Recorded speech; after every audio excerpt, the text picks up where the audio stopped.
Doubt stops him at the edge of hell. But Dante is about to learn. This journey was never his choice. It was his destiny. Canto 2. Now was the day departing, and the air, embrowned with shadows, from their toils released all animals on earth, and I alone prepared myself the conflict to sustain, both a sad pity and that perilous road, which my unerring memory shall retrace. O Muses, O high genius, now vouchsafe your aid.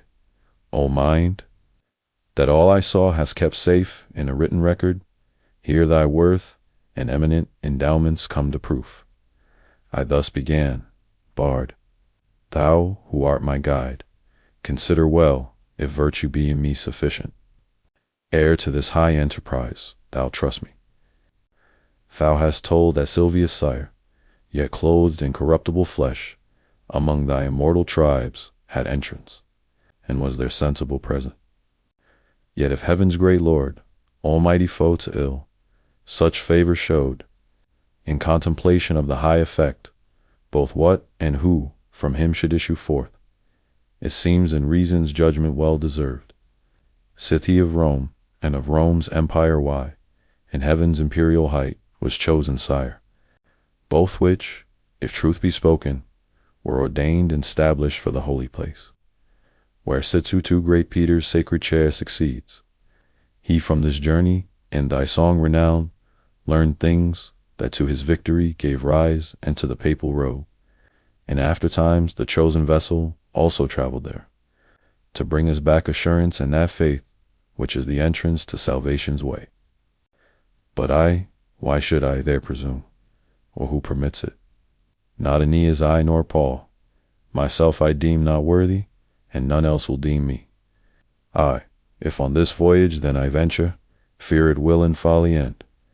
Thou, who art wise, better my meaning knowest than I can speak, as one who unresolves what he hath late resolved, and with new thoughts changes his purpose from his first intent removed. In such was I on that dun coast, wasting in thought my enterprise, at first so eagerly embraced. If write thy words I scant, replied that shade magnanimous, thy soul is by vile fear assailed, which oft so overcasts a man, that he recoils from noblest resolution, like a beast at some false semblance in the twilight gloom. That from this terror thou mayst free thyself, I will instruct thee why I came, and what I heard in that same instant, when for the grief touched me first. I was among the tribe, who rest suspended, when a dame, so blessed and lovely, I besought her to command, called me. Her eyes were brighter than the star of day, and she with gentle voice, and soft angelically, tuned her speech addressed, O courteous shade of Mantua, thou whose fame yet lives, and shall live long as nature lasts. A friend, not of my fortune, but myself, on the wide desert in his road has met hindrance so great, that he through fear hath turned. Now much I dread lest he past help have strayed, and I be risen too late for his relief, from what in heaven of him I heard. Speed now, and by thy eloquent, persuasive tongue, and by all means for his deliverance meet, assist him. So to me will comfort spring, I who now bid thee on this errand forth am Beatrice. From a place I come, revisited with joy. Love brought me thence, who prompts my speech. When in my master's sight I stand thy praise to him I oft will tell. She then was silent, and I thus began. O lady, by whose influence alone mankind excels whatever is contained within that heaven which hath the smallest orb, so thy command delights me, that to obey, if it were done already, would seem late. No need hast thou farther to speak thy will, yet tell the reason why thou art not loath to leave that ample space, where to return thou burnest, for this center here beneath. She then, since thou so deeply wouldst inquire, I will instruct thee briefly, why no dread hinders my entrance here. Those things alone are to be feared, whence evil may proceed, none else, for none are terrible beside.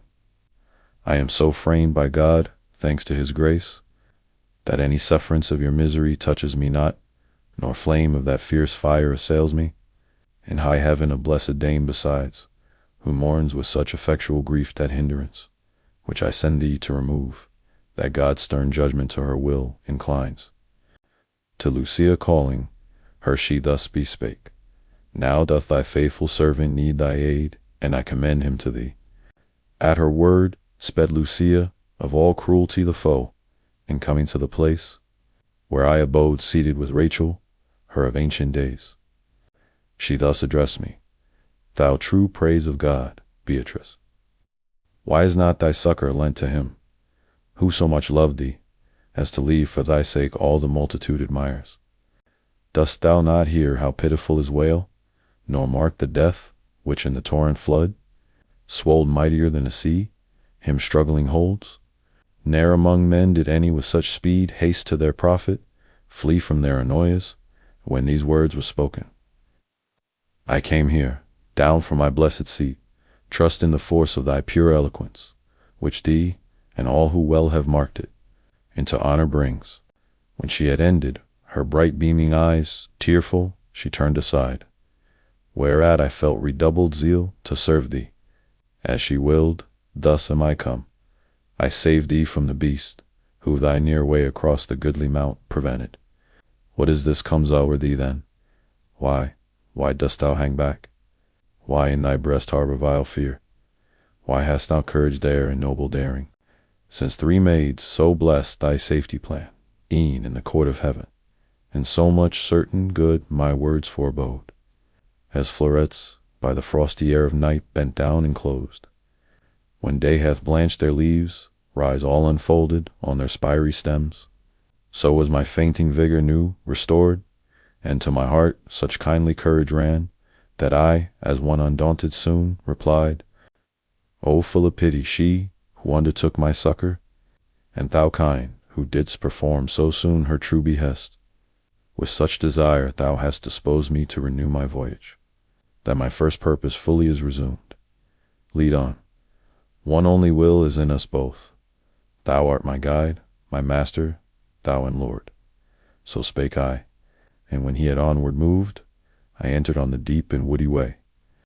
Thanks for watching Dante's Divine Comedy, translated by Henry Francis. Carry on stories and lore. Subscribe to see the rest of the story.